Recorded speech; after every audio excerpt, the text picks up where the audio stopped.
Señores, estoy aquí con Juan José, candidato a regidor por la circunscripción número 1. Sí, del Distrito Nacional por el partido Opción Democrática. Bien, miren señores, él ha rompido esquemas porque obviamente él representa a una comunidad muy atacada socialmente. Entonces la política ha abierto muchas oportunidades a varias personas en esta época. Entonces, Juanjo, ¿por qué las personas merecen a un regidor como tú? Mira, porque yo creo que ya es hora de que Santo Domingo sea una ciudad más segura, una ciudad más ordenada y más divertida. Yo tengo una trayectoria, no necesariamente como político partidista, pero sí como cineasta y como activista social, que eso sí siempre ha sido atravesado por lo político, porque mi activismo ha sido sobre todo para defender los derechos de las personas en la comunidad LGBT. Tengo más de 15 años haciendo ese trabajo, ha sido muy fructífero. Sobre todo al principio trabajábamos en temas de educación, porque nosotros entendemos que la homofobia y la transfobia sobre todo vienen por malos mensajes que se han ido repitiendo a través de la historia en nuestra cultura, y poco a poco le hemos dado frente, y yo quiero creer que ha sido exitoso porque no es la misma sociedad dominicana ahora que hace 15 años cuando nosotros empezamos a hacer activismo. Bien, entonces yo como ciudadana, no como periodista, voy a aterrizar. Entonces vamos a aterrizar en el sentido de que sabemos que la política es sucia y se basta para todo, y más cuando tenemos la competencia en la pre-campaña y queremos a costa de lo que sea llegar al poder. Entonces tú estás preparado mentalmente para cualquier ataque, para cualquier controversia en un futuro. ¿Cuáles son tus propuestas personales? Sí, bueno, con respecto a lo de los ataques, o sea, yo tengo 15 años siendo activista y yo recibí todos los ataques que me iban a hacer, ya yo tengo la piel muy gruesa. E incluso yo creo que ahora ha sido más fácil y llevadero.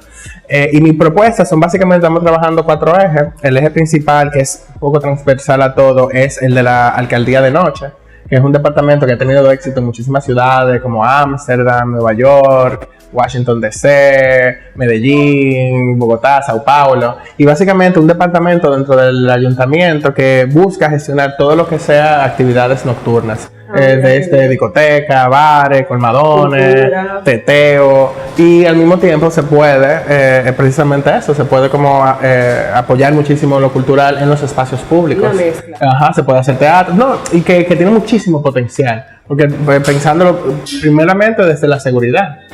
O sea, que de repente los trabajadores cuando salen de noche de esos establecimientos puedan tener como unos espacios identificados, donde puedan tomar el transporte público, lo que sea, que esté bien iluminado, que esté la policía municipal en esos espacios, que se pueda también incentivar a la creación de nuevos espacios, como pienso en el Conde, pienso en la 27 de febrero, hasta la misma 42, que la ciudad intervenga y ayude, digamos, que sea mucho más ordenado y que también económicamente, digamos, genere empleo, más impuestos, y que los espacios públicos sean del disfrute de todas las personas. O sea, si sabemos, por ejemplo, que al Parque Duarte o el de la Merced, en la zona colonial, van los jóvenes a divertirse, a pasarla bien, pues entonces pongamos por lo menos zafacones para que ellos puedan echar ahí mismo la basura y no dejarlo ahí como abandonado.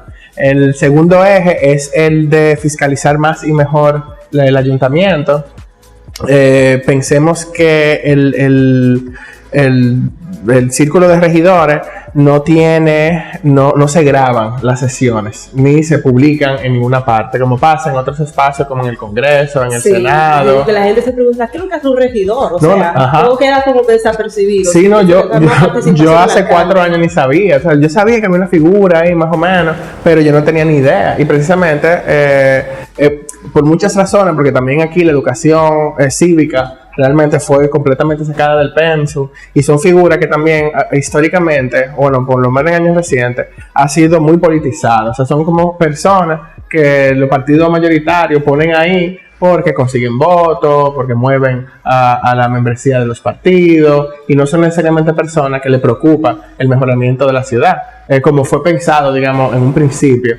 Y eso también tiene mucho que ver con el hecho de que a partir de un momento dejó de ser un trabajo honorario que hacían profesionales, urbanistas, arquitectos, y pasó a ser un trabajo, digamos, que ya era pagado que de repente sí puede ser justo, pero ahí cambió la óptica y se dejó como a la deriva. Y precisamente que se pueda grabar esas sesiones, que estén de acceso público, y es verdad que no lo va a ver todo el mundo, pero por ejemplo tú, que eres periodista, que hay un caso de repente de que le cayó una mata a una persona porque estaba podrida por dentro, tú puedes más fácilmente encontrar la ordenanza que tienen que ver con cómo se cuidan los árboles, cómo se podan, cuáles son las especies. O sea, ahora mismo tú tendrías que sentar y buscar una por una las ordenanzas, sí. Y no sabes ni siquiera quién tomó la decisión o cuál fue la discusión que se tomó alrededor de eso.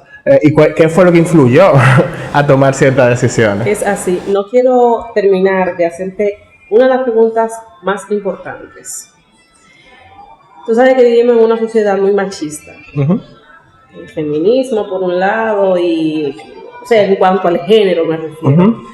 ¿Cuál es tu opinión personal como político, no como cineasta, uh-huh, y como ser humano sobre el tema de la igualdad de género, el tema del sexo en, uh-huh, las escuelas en cuanto a la educación de los, uh-huh, niños? ¿Cuál es tu posición? Mira, en cuanto a la educación, o sea, yo entiendo que nosotros debemos dar una educación sexual integral en las escuelas y en los colegios aquí en el país, que además sea muy tergiversado, que es lo que es una educación en igualdad de género, por ejemplo, que fue una lucha que se ha venido teniendo desde hace años y que había una ordenanza ya dentro del Ministerio de Educación que pedía precisamente eso, que era una educación por lo menos de que enseñarle a los niños y a las niñas el tema de igualdad de género, de que no una persona por tener un género u otro tiene que tener ciertos roles de género. Y eso ayudaría incluso con el tema tan crítico como el embarazo de niñas y adolescentes, tema de violación, o sea, eso ahorraría muchísimo males. Que no necesariamente tengan que llegar, por ejemplo, o a tener un aborto por un tema de violación, o porque un papá o un tío tuvo, tú sabes, con una de sus hijas. No, somos, ahora mismo nosotros en el país, en la región, somos los países que más embarazo adolescentes y de niñas tenemos. Sí. O sea, 2 de cada 10 niñas está o estaba embarazada. Uh-huh. Y una cosa crítica que todavía no le moda, y eso empieza con la educación.